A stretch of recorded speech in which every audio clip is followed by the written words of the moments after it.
Rome, the beating heart of an empire that once ruled the known world, a civilization of iron, order, and ambition. But imagine, it's the year 100 AD, the height of Roman power.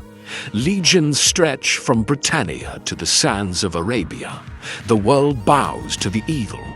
And then, from the clouds, something comes, something Rome has never seen before. Not a storm, not a god, but a machine, a predator from another time, a drone. To understand the scale of this impossible encounter, we must imagine one simple what if. What if ancient Rome, the greatest empire of the ancient world, had to defend itself against modern drones?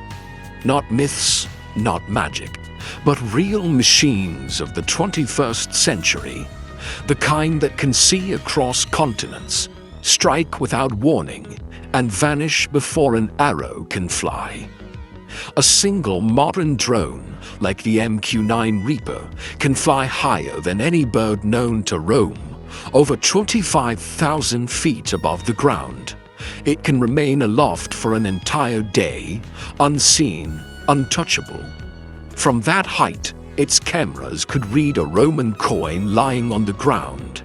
Its missiles, hellfire, precise and devastating, could destroy an entire cohort with a single strike. To the Romans, it would not be a machine. It would be a god's weapon, a divine punishment from the heavens. But the threat would not come alone. Swarms of smaller drones, surveillance drones, quadcopters, or kamikaze models the size of a raven would blanket the skies, each one fast, silent, and nearly impossible to shoot down. Together, they would become a storm of eyes and steel, watching every road, every fort, every soldier. Rome was powerful, yes, but its power rested on human limits, on formation, strategy, courage, and discipline. The legion was a perfect machine of men, yet it was designed to fight what it understood: other men, enemies that could bleed, falter, or be frightened. A drone cannot be frightened, it cannot bleed, it cannot tire. The first encounter would be chaos. A patrol marching through Gaul hears a faint hum above them. Strange, mechanical, unnatural. The centurion looks up, searching for a bird. Then the ground erupts in flame.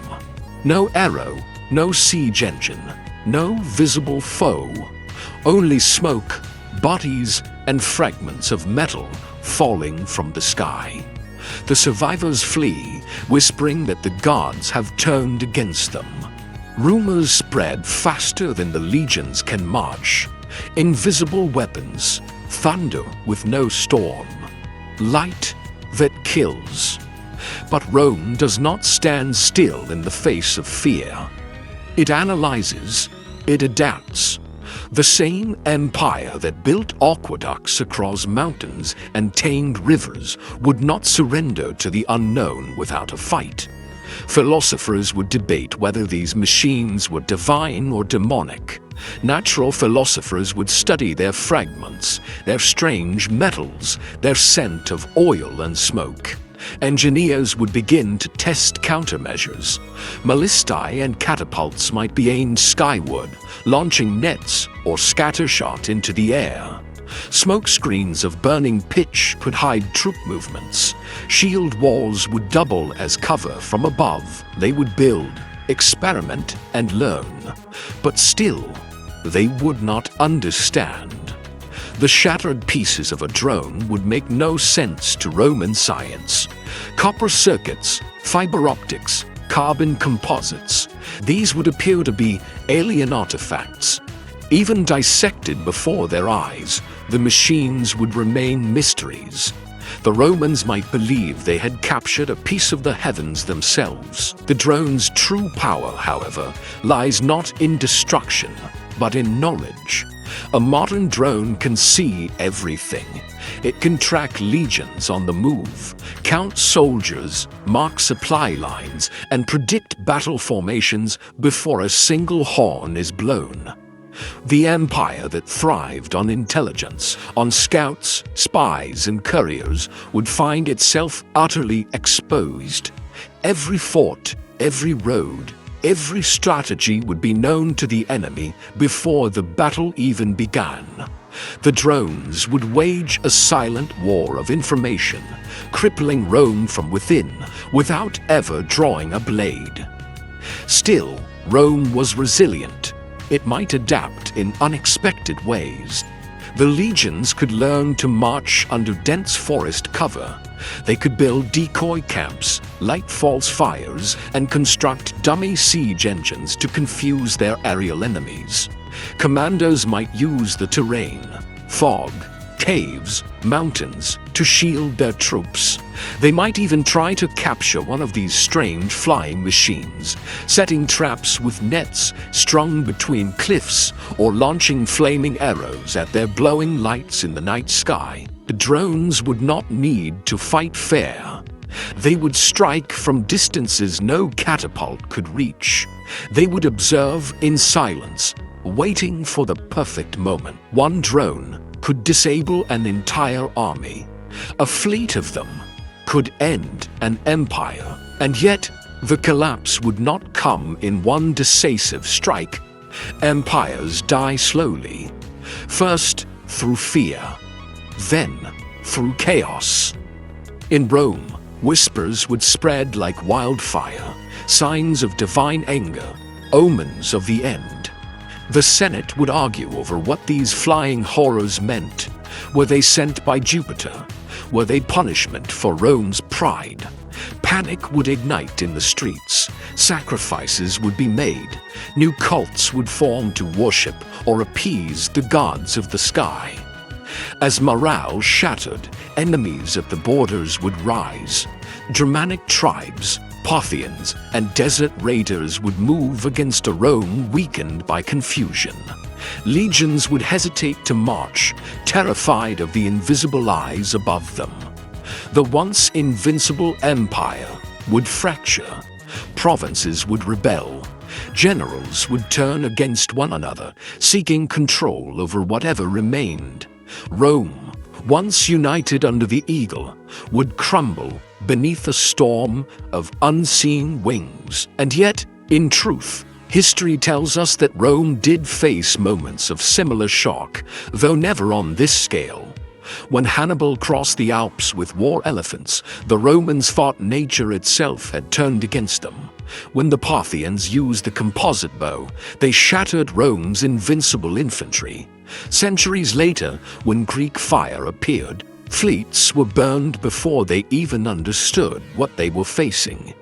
Technology has always rewritten the rules of power, and every time Rome adapted, until one day it couldn't. The arrival of drones would be the ultimate test of adaptation, and it is almost certain that this time Rome would fail. Because power in any age depends on what you can see and what you can't see. Rome's power came from control, from order, from knowing the world it ruled. Drones represent the opposite, the power of total vision, total awareness. A single machine in the sky could see more than all the legions of Rome combined. It could know, decide, and strike before a Roman scout even left his post. In the end, the empire would learn that even its mighty legions were only as powerful as their sight. And under the unblinking gaze of the future, they would be helpless. Imagine it, the eternal city glowing with torches as night falls. Citizens whisper prayers, unaware that far above them, a red light blinks silently in the clouds. Watching, waiting. A single drone circling endlessly over a civilization that believes itself eternal. No warning, no mercy, just observation, until the moment to strike, and then silence. No record of the battle, no hero to tell the tale, only ruins where an empire once stood. Because when the skies belong to the future, the past has already lost. So, the question remains, if even Rome, the mightiest empire in history, would fall powerless before a single machine, what chance would we have if the past ever came for us? What if the world's greatest empires were not destroyed by men, but by time itself?